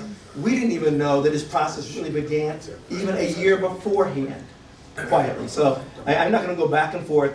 I've shared with you what I have shared. We don't wanna be obstructionists. We don't wanna be fighting. We're saying, give us a seat at the table. The process that has happened so far has not really been one that has been inclusive. It's just recently become inclusive and transparent. Okay, well, thank you. Mr. Mosby. Okay. before Yes, you- I want to just follow up on what Mr. Moore said tonight, and you know, I'm not gonna stop speaking out, because anytime in this town, anywhere you go, when you speak out, they always beat you down like they want you, don't want you more. But our voice gonna have to be heard in this country. I don't care what you're saying, I gave y'all the roadmap when I was at Lilly down there. The minority kids are coming in heavy in these neighborhoods, because they're gonna be the majority in this country as of now. And what we got to look at now, and I done told y'all to get down in these early, you got to find and build these schools and let these kids stay here. Now I'm gonna say about this charter school and why I'm against it. At Columbus School, when it was a elementary school, we had a lot of minority kids, and now you got a lot of Hispanic kids coming in. I mean, coming in good, and we got a lot of whites gonna be moving in, because they're still developing downtown. You ain't building these schools. What you all did with all those schools, y'all made apartments out of them, and now you don't have no schools. That no one school is not gonna solve the problem down there in South Park. There's gonna be a lot of kids down there. Another thing, what I don't like about the magnet school, you tricked the people down at Columbus, because I was there at the time. We had Mr. Machino there. He did a good job. I love that man, because I work with all, and I know these schools better than that. What they did, they said, we're going to do a magnet school. But yeah, what they did, they've been tricking the minority kids. They said, okay, we told all the people, we're going to make it a magnet school. But when you go to this choice thing, you pick the bright-eyed kid. You bring all bright-eyed kids down there. At Columbus, with about 300-something kids, you brought 171 outside kids there to put in that school, and our poor kids didn't get none of it. That's what went on that magnet school. And the law say, I'm gonna give it to you again, the law say that these outside organizations, you must have equal number of the community involved. All these outside people coming in here, they making this decision like Mr. Moore say, and he's right on the button, and I'm mad representative. He's right on the money. What you doing, you got them running this school, so the people don't have nothing to do. And let me say one more thing, I'm gonna be quiet tonight. What you got is, you say the parents. Most of the parents are the husbands either in jail or dead. Do you know who handle the kid? The grandparents, the guardians, and all. They're the ones handling the kid. The voice is shut out. And you're not going to keep on sugarcoating this your thing. Mr. Morris is absolutely right. The community's upset about it. They're mad about it. You're trying to get 2 or 3 little kids. If a kid opens their mouth, okay, I'll tell you what you do. You go ahead, we're going to put you in this nice school. Now keep your mouth shut. And that ain't the way you operate. You supposed to have us on them committees. We supposed to be in these wrongs where you making all these things. You keep us out of these wrongs. Or Mr. Moore, you come here causing trouble. I know what's going on. This is going to have to stop in this town. Not only that, all over this country going to have to stop.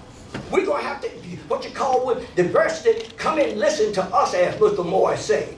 You got to let them principal, I'm going to give it credit, you got to let the principal meet a little bit with us, a little bit, and say hi you and whack them in the school. Now the principals don't, they're so scared. We go to school, I can't talk to y'all, I'm so scared. That ain't no way you operate no school system.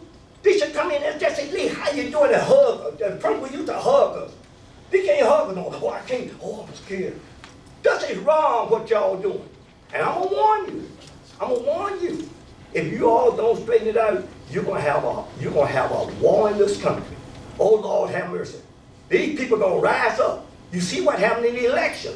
People are getting fed up with this your running thing the way you want it, and won't listen to the public and the community and all this background dealing. And I know you don't like Mr. Moses, I'm getting great. I know they beat me down, but it don't stop me. I'm gonna stand up for my grandchildren, all the grandchildren, both white and black and Spanish. Y'all guys got to bring us to that table, not these organizations. Thank you. Okay, Mr. Mosby, thank you. Ma'am. My name is MJ Corona. I'm a PONUS parent. I have twins at PONUS. I'm on the school governance council at PONUS. My oldest daughter graduated from McMahon 5 years ago. She works in the city. Just ran the marathon. I love Norwalk. We've been here 21 years. I think it's very diverse. I love everything about it. I love all the people, all different types that we have encountered here. I think it's amazing that we're actually gonna have an IB program and a STEM program, and Columbus is gonna expand to 8th grade. I think it will give great opportunities for all of the kids here. And I do agree, though, with Mr. Morris in that communication about what's happening in the whole school district with the schools is actually moving really fast. And I wanted to clarify, is the vote in January based on all of these programs? We're gonna say, okay, we're doing the IB program, we're doing STEM, we're gonna build these. Is it based on all of the schools saying, we are going to be doing this? And that's going to be the recommendation, yes. I mean, there will be, I mean, the superintendent can answer the question better than I can, I would assume, but, you know, when we file with the state, because the state's going to pay about 32% of the building costs, you have to have a full, firm plan as to where the kids are coming from, what the curriculum's going to be, how the school's going to be run, structured, et cetera. So we really do have to make a lot of these decisions in advance. Just to expand on that, once the board sets general direction, you know, this has been a committee undertaking so far. So we say, you know, where's the advisory committee? Well, this is the advisory committee that will provide advice to the entire board. But once that occurs, once the board sets some direction, the next step is to organize 2 what are called ed spec committees. And this, for example, at PONUS, this would involve members of the PONUS and Jefferson staffs, as well as school governance council, community members, and so on, to talk about the specifics of the actual program. And then that's important because the building really needs to be built around that and reflect that.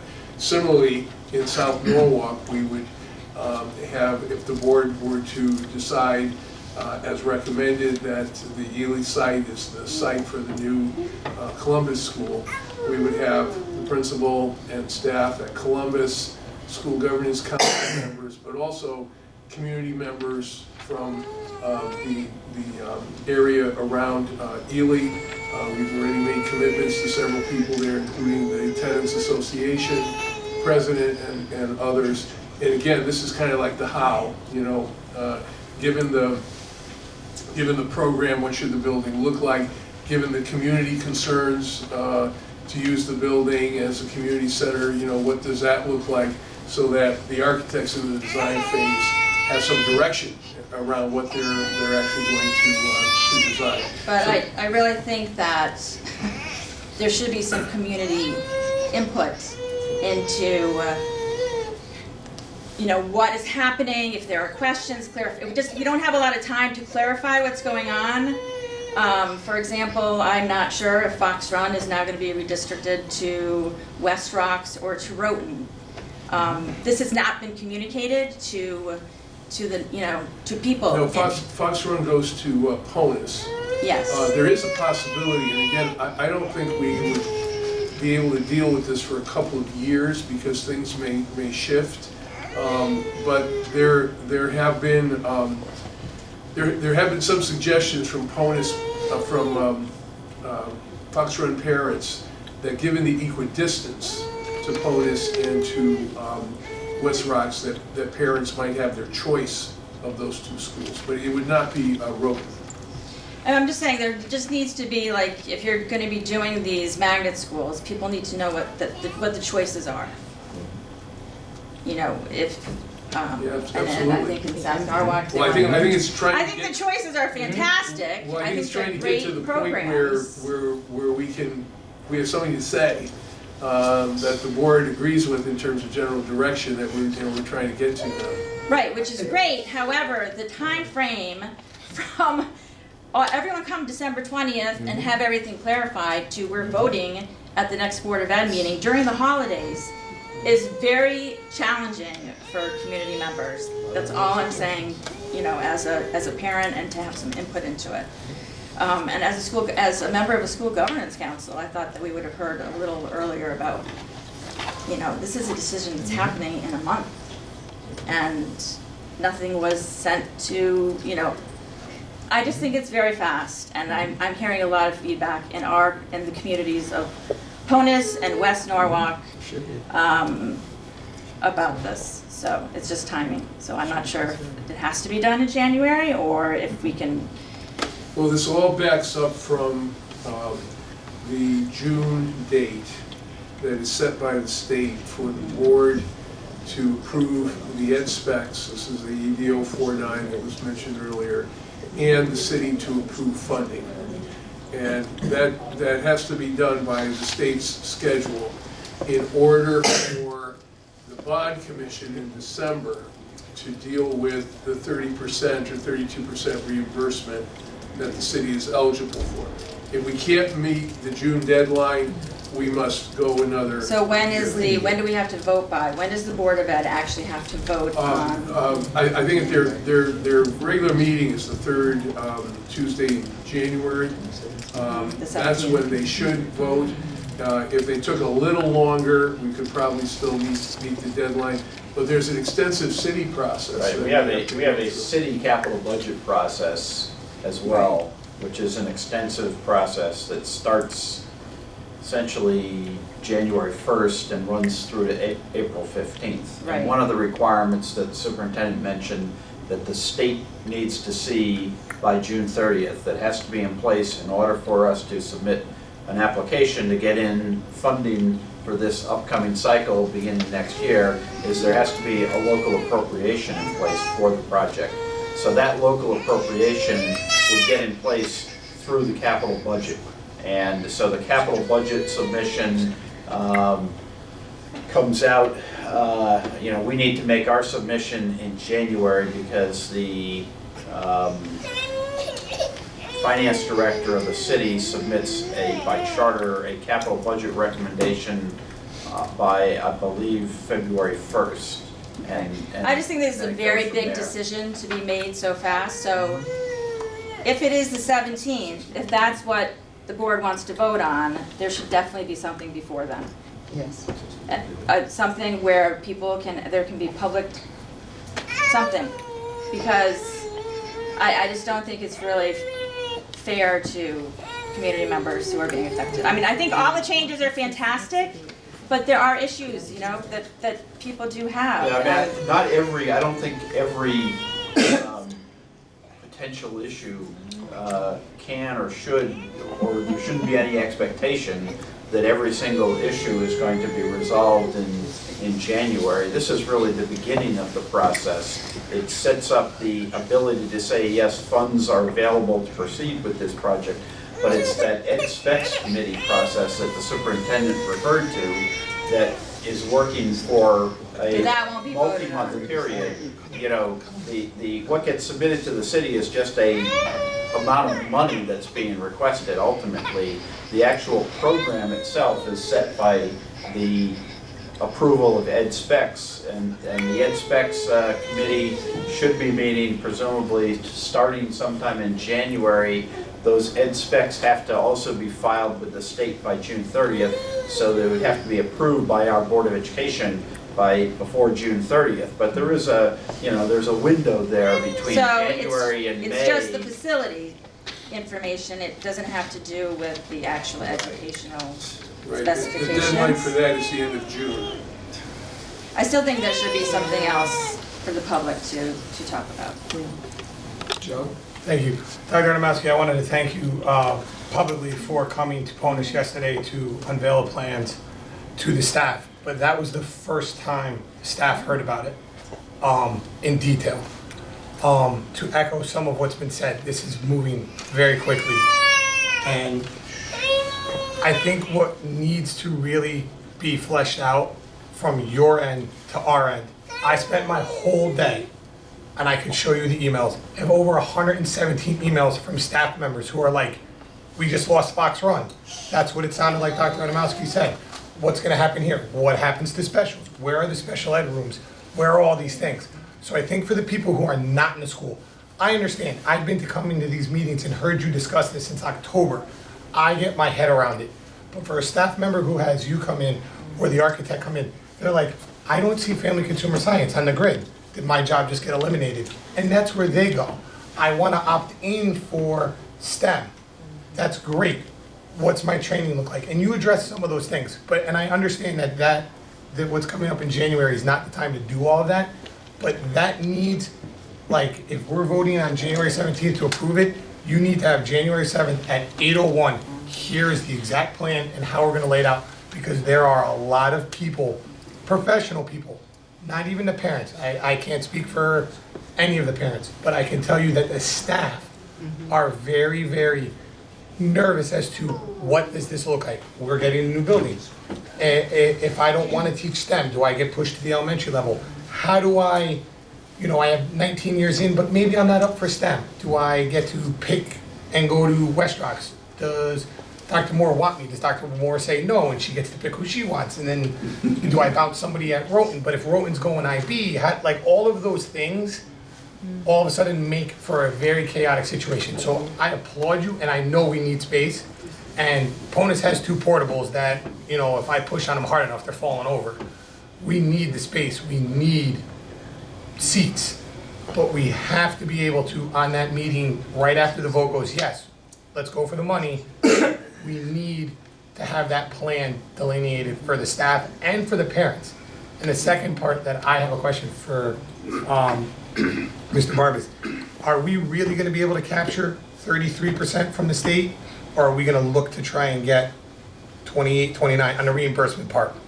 Because not every project. It's a set formula, it's not. So they're gonna give us, we file it, we meet all the criteria, it's 33%? It's driven by the ECS, it's connected to the ECS. But that's a flat number. They make the decision, yes. So it's not like it can be up to 33%? No.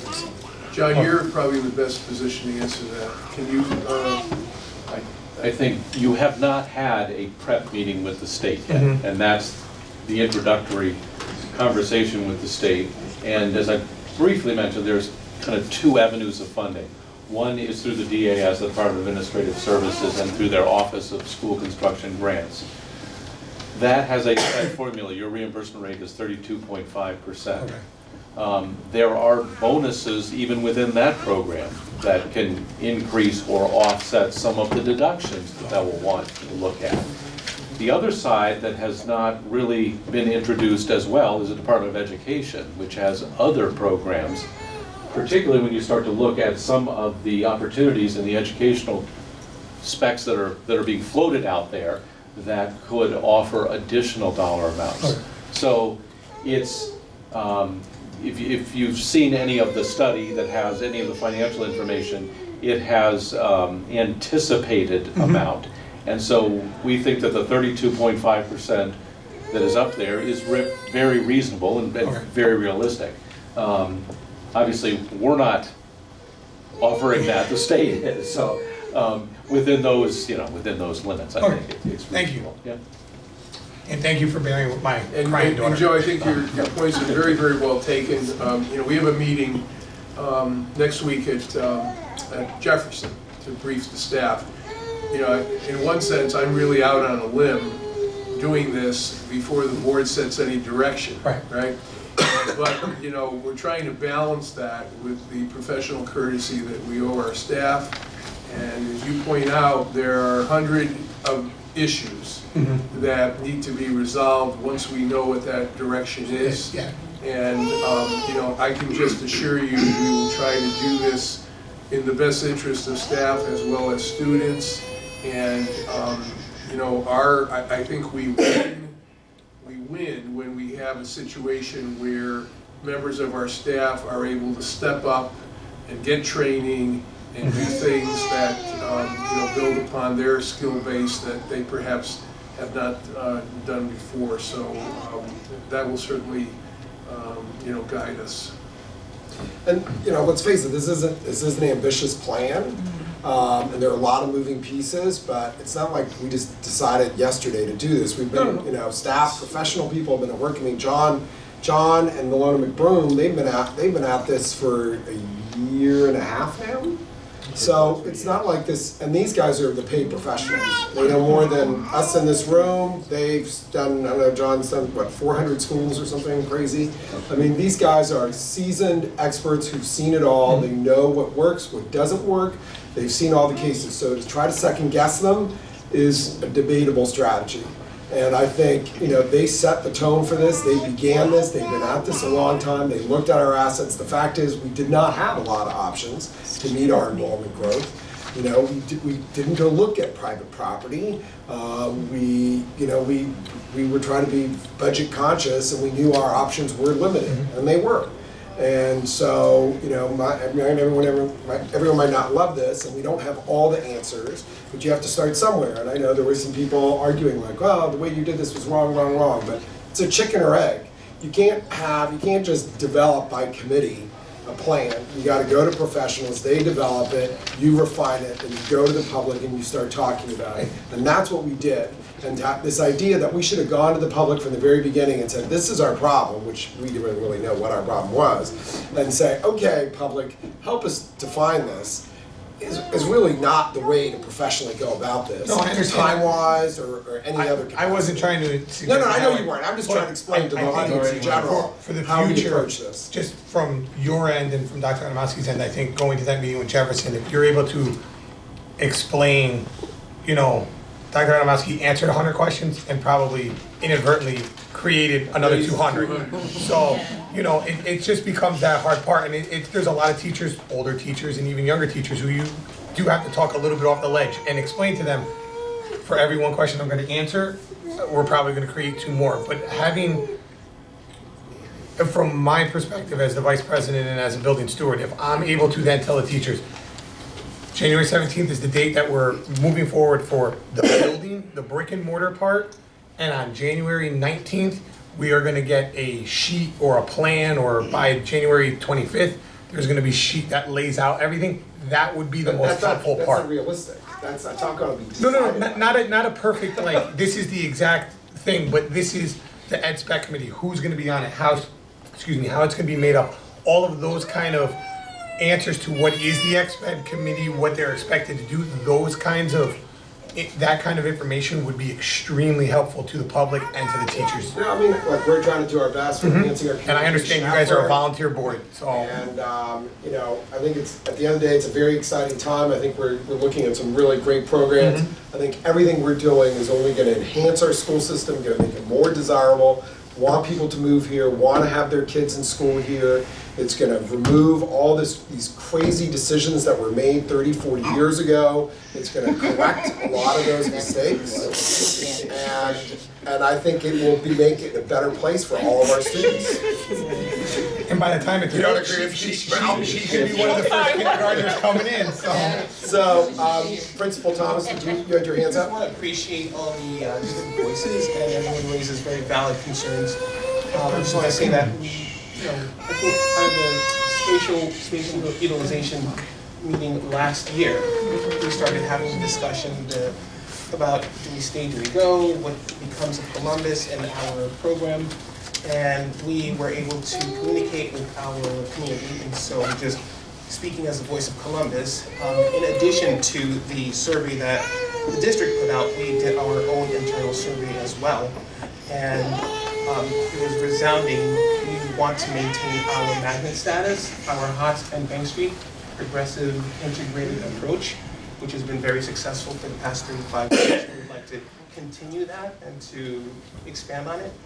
And also, do we stay, do we go? We voted to, again, I think 3-1, to go.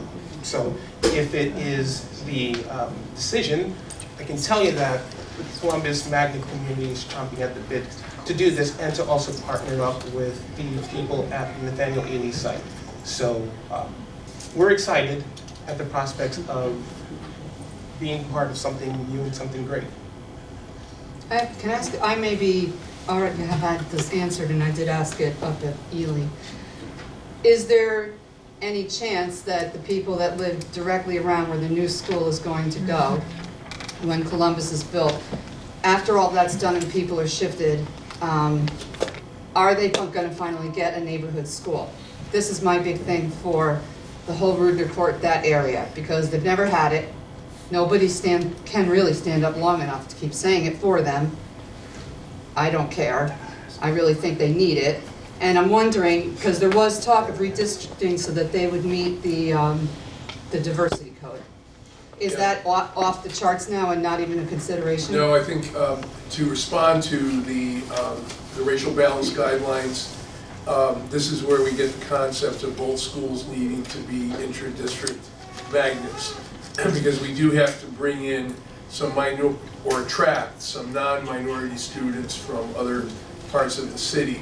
But to answer your question, I tried to address this in the recommendations that were passed out tonight. In both cases, we would follow or give preference to a quarter-mile walk zone for students who could easily walk to school, or use the So you would restricted- save on busing on the Rudner Court and the new school setup? No, we would not. Okay. That would be the point of a quarter-mile walk zone, or giving preference to. He said Well, save. yeah, no, we would save money because the kids would be walking to Right. school, we wouldn't be busing them across town. Did you say save Yes, money? they Yeah, should, that's what but right, but if you wanna get a diversity piece, if you want a diversity piece where, he doesn't know what I mean, where Rudner Court and that whole area can have it, the 2 mile zone outside of it, where busing would probably be incorporated, is prohibitive to you to expand the district for that area, so that this area can have its own neighborhood school for the first time. But you're gonna. Since Lori, 1940s, I think, Lori, the thing you have to understand is because of the state law, until we become a district that's 75% non-white, right now we're at 66. But you're saying it's gonna be a magnet. 62. So we're 62, so we have to get to 75, so until we get to 75, we have to meet these racial balance guidelines. We had looked at having exclusively a neighborhood school, but because of the racial balance guidelines, when we worked the numbers, we realized that was not a possibility. So I think what the superintendent's trying to say is, these schools won't be 100%, but they are gonna be a blended mix. They're not gonna be just a pure, magnet school lottery from whoever applies, but there will be a certain number of places that will be allocated to students that are in walking distance. No, I understand that, and I understand that Columbus has needs and it's an excellent magnet school. I just think that the new school being built is serving Columbus, and this is not a strike against Columbus, more than it's serving the residents around where the And new there school are- will be built. and- That's like putting a carrot in front of a horse, you're not gonna let it go get the carrot. So- These kids are still gonna be bussed out every year. So I think that, Not all. Not all. A large- I think that we can say that the students at Rudner Court would be able to attend the new school. And there may be some other students, there are a few students, not many, Yeah. but a few in the streets right around Ely. So, this is a question of degree. Can we make it perfect? No, not under the racial balance guidelines. Even if parents wanted, from, let's say, a half mile out or 3/4 of a mile out. The other thing is, these are very dense areas. No, I'm familiar. And I think it was determined, dense in terms of population, I think it was determined earlier that if you did that, if you simply had a neighborhood school, there are a couple thousand students there, all right? So you might need 4 or 5 schools in order to do that. So, again, we have multiple objectives here. That happens to be one of them, having more students walking, have students being able to, I think the situation that is probably the worst in terms of the point you raise are the students in the King Kennedy complex, who could walk out their door and down a pathway to Columbus, but are being bused to another school, and then come over to play in the playground after they're bused home. We can eliminate the worst aspects of this through this plan. We're not going to bring it back to the past, nor should we, because there are other considerations that need to be No, I'm not followed. looking to the past, I just think that this community needs a bone. They haven't thrown a bone for 30, 40 years, and it's the same people saying the same things all the time, and I just want to throw it out there. I know I'm that voice that keeps saying it. I love Columbus because I believe in magnet schools, and they have to have somewhere to go, but in the end of the day, I think this really could be a complete change for a whole area of people that really want to work that hard and build I think something. we feel like you do. I know you do, I'm Don't just be a saying, big I'm neighbor. hoping that the parameters are as big for that school as they are for Mike, do you have the Wolf Pit. numbers? The number, I remember you said there was a percentage of the neighborhood that would be able to attend the school or be a part of the lottery, that might help if she had that number, that Yeah, percentage. and I'd just say, looking at the housing authority data for Rudner Court, there are about, on average, until high school, about roughly 20 kids of each age. So if you think about it, grades K through 5, there'd be 120 kids in Rudner Court, roughly, a little less actually, between 100 and 120 kids. So this is going to be a school with 500 students. So I think the Rudner Court kids, this would be their neighborhood school at the end of the day. So they wouldn't be, 120 they of them wouldn't could have to expect be to go used there? to fulfill it Why somewhere not? else. Yeah. Ms. Harris, just to get back to that, I think the formula that Mr. Zuma presented at our last meeting suggested that about 25% of the students From the area. could come from the quarter-mile walk zone or from public housing. Now, would this be, it would be for each school, for Columbus, and then the proposed building as well? Would it be Correct. 20% each, so that 40%? Correct, in so the it's a couple neighborhood? hundred students that would get to walk to a school that's just about adjacent to their home and not be bused somewhere else. Now, recognize though that this would be a parental choice, because while parents have first preference in the lottery, no one is forcing them to go into the lottery for that school. If So they they would still go rather be into a bused lottery? somewhere else, or if they, it's not an assigned wanted to school. It continue would at be- the school where they've been assigned or their siblings have been assigned. So they're still not assigned, it's a lottery. I have a quick question. I just don't understand. How do you define the lottery? If you say, I know you said that it's preferred. Hello, hello, someone's asking a question. Listen up, please. I know that there is a preference. The children in that area, there's a preference for them in the lottery. What happens if I lived in that neighborhood? Well, we would enroll them first, So- up until the formula, and then So we would- assigned? I'm sorry? So meaning they're assigned to that school, or? They have first preference. So in other words, if they want to go to the school, they can go. They have first preference for the lottery. Then, That's Mr. where- T, maybe you could, That, then, Mr. T, maybe you could explain the rest of the lottery as it currently exists. No guarantees, you're not assigned. wait. Why can't they be assigned for just, since this is such a small, Because it's, by treated- definition, it's a school of choice. Why? Because Columbus is a magnet school, so this has to be a magnet school. Okay, you have families. who I may- like Columbus, I Yeah. understand. So, what okay, you're saying, but we have to respect the families involved.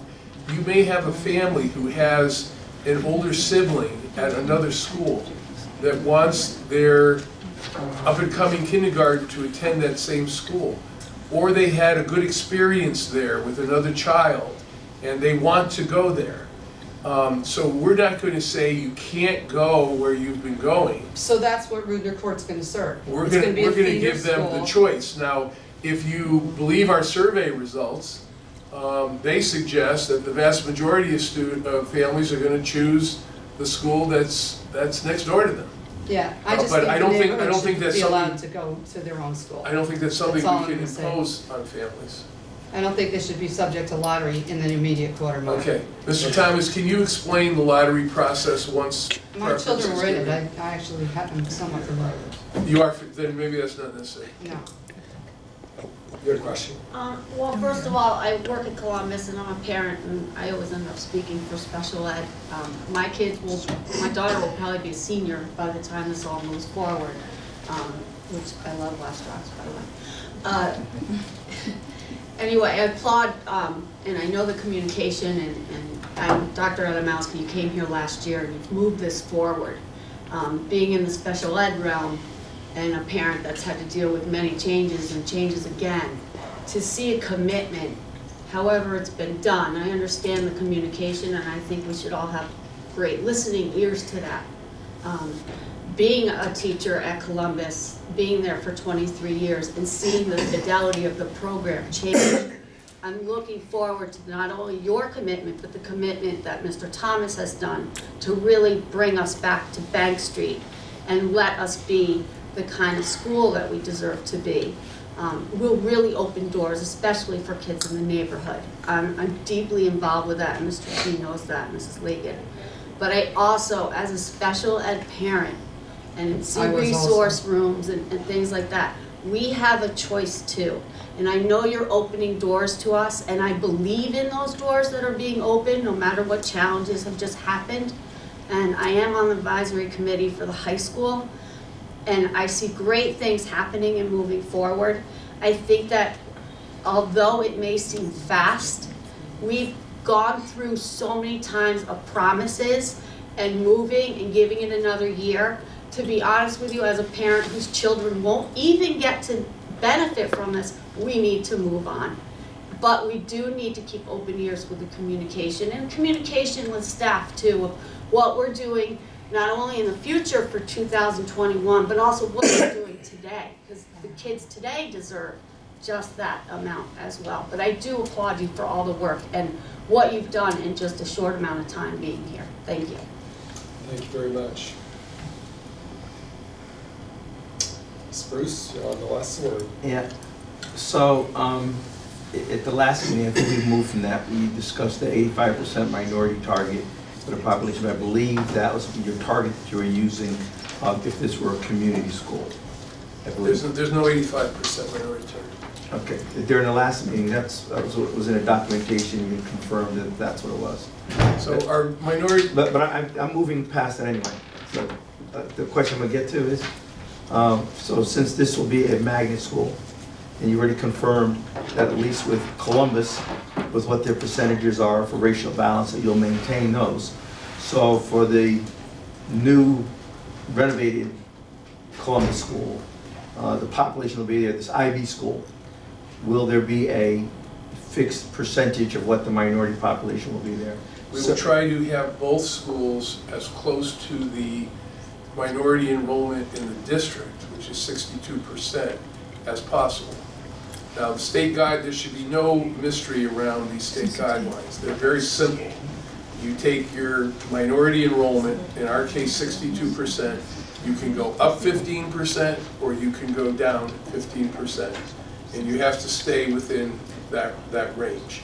Now, obviously, if we're going to design a lottery, and this is not dependent upon who lives where in a neighborhood school, we'll try to design it around the 62% and have a school that is representative of the entire district.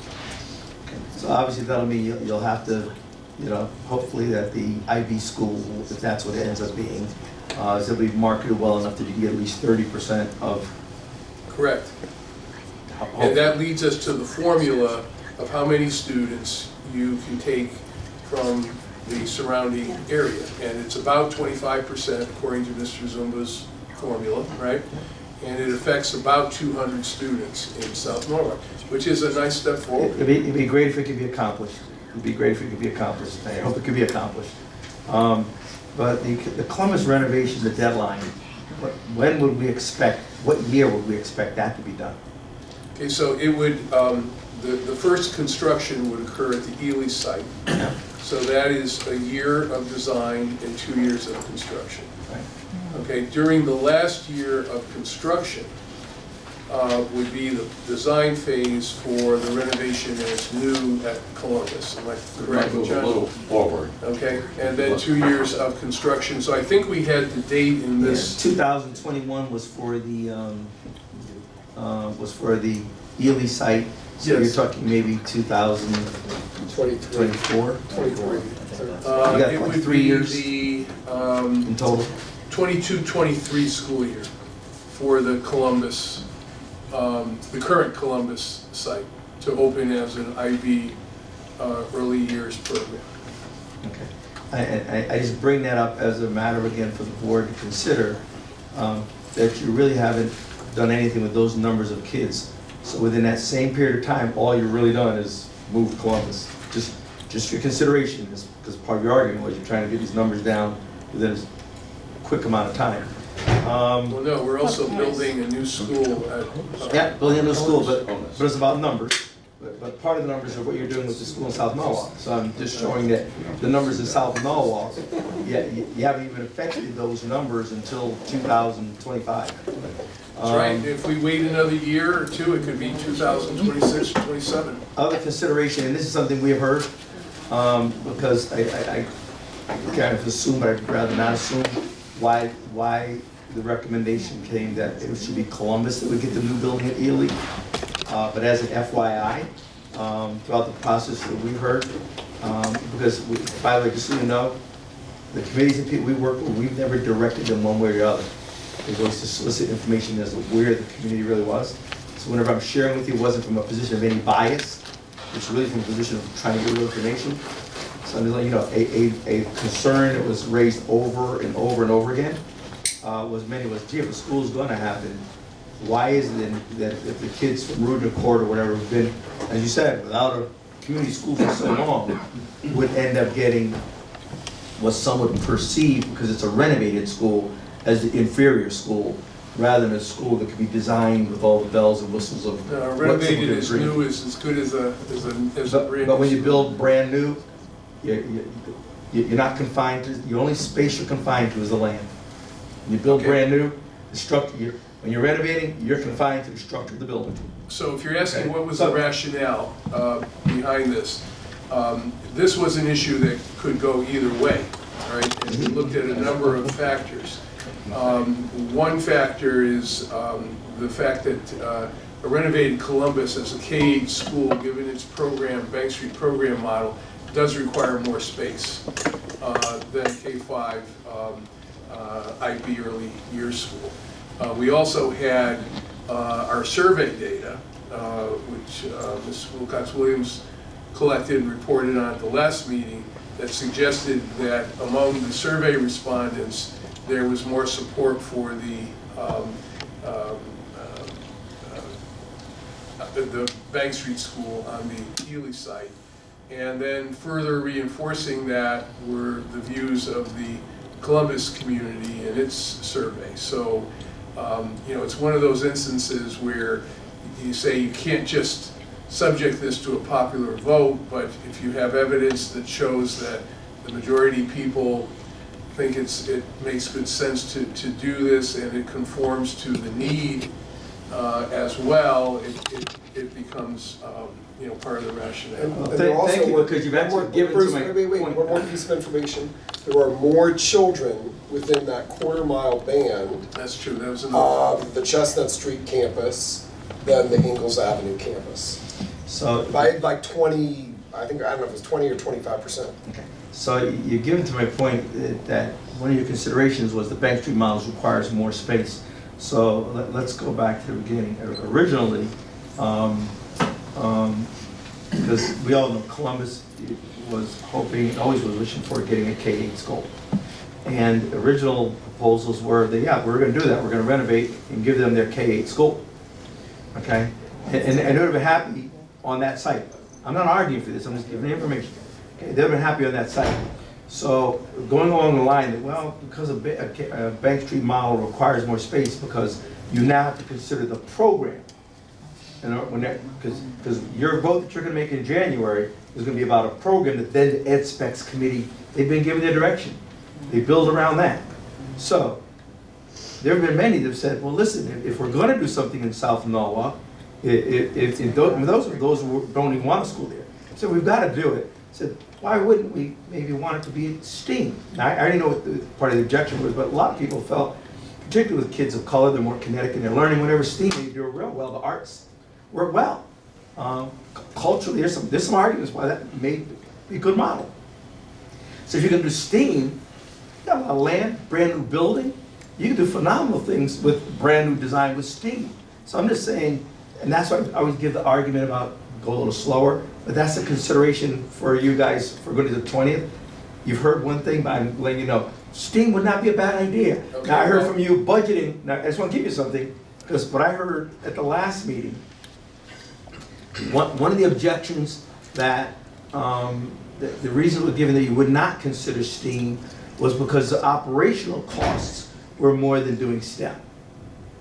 Did I get that correct? Somewhat. Okay. So I would argue that if we're really saying, what I heard today, is that, you know what, we need to make up for 40 years of what we didn't do and do something special in that community, do something nice there, I would say that the operational difference should not make that much of a difference, particularly if you can have a program that you'll really get kids hooked.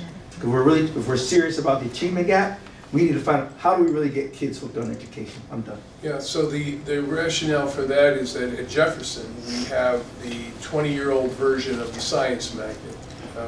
No one would do that today, that would be STEM, right? And so we have very strong parental feeling and support at Jefferson that if they're going to get that option, it should be in a STEM or STEAM magnet, and that's the plan for the Jefferson site. It does give us the opportunity to benefit PONUS by carrying that through, that theme through with the K-8 campus. If the board were to determine it should be STEAM instead of STEM, we can do that. But the fact that that's not a STEM or STEAM is not being considered for South Norwalk is due to the fact that we have a commitment there on the PONUS campus because of the current state of Jefferson. And realize one of the primary objectives of any building plan is to reduce the population of Jefferson down to its intended level as a neighborhood school of 400 students. It's over 600 students now. And many of those families will want to come to the STEM or STEAM magnet on that campus and deserve to do so because we are, in effect, replacing their school in order to enable Jefferson to return to neighborhood status. So you're saying tonight that there is a possibility that the PONUS could be STEAM? It is. Because last meeting you said no. Okay. Well, I said STEAM is more expensive because we would have to spend more on the arts. Now realize, you know, as we sit here tonight, we have no program funds assigned to any magnet school. In the budget, I am proposing to the board that for the first time that we make a $1,000 per student allocation for program costs, okay? And so, you know, if you look at what the state of Connecticut does and gives to its inter-district magnets, it's $3,000 per student. But it's unrealistic for us to think that we can have any kind of a magnet program without providing for program costs. So, you know, I'm looking at this, not knowing, you know, how far the board can go in terms of a per student allotment for program costs, given all the other demands that are on our school system. And, you know, but if a decision was made that we're going to go beyond that, we could do STEAM. And again, that would be an excellent issue for the EdSpec committee to consider. We already spend a lot on the arts in Norwalk, much more than other school systems. It's possible we may be able to repurpose some of that. But again, at some point we have to get off the dime with some decision that we can build on in order to be able to answer some of these questions. I just have, I need the last word, not You have the last word. and it's a question, it's for Tom. What, in the spirit of compromise, what is the absolute latest date that the board can vote to be in compliance with the city's budget process? Well, the city's budget process, and the board is aware of this, I'm gonna need to submit some preliminary tentative numbers by December 31st, based on the outcome of the facilities committee meeting on December 20th and of the board workshop on December 20th.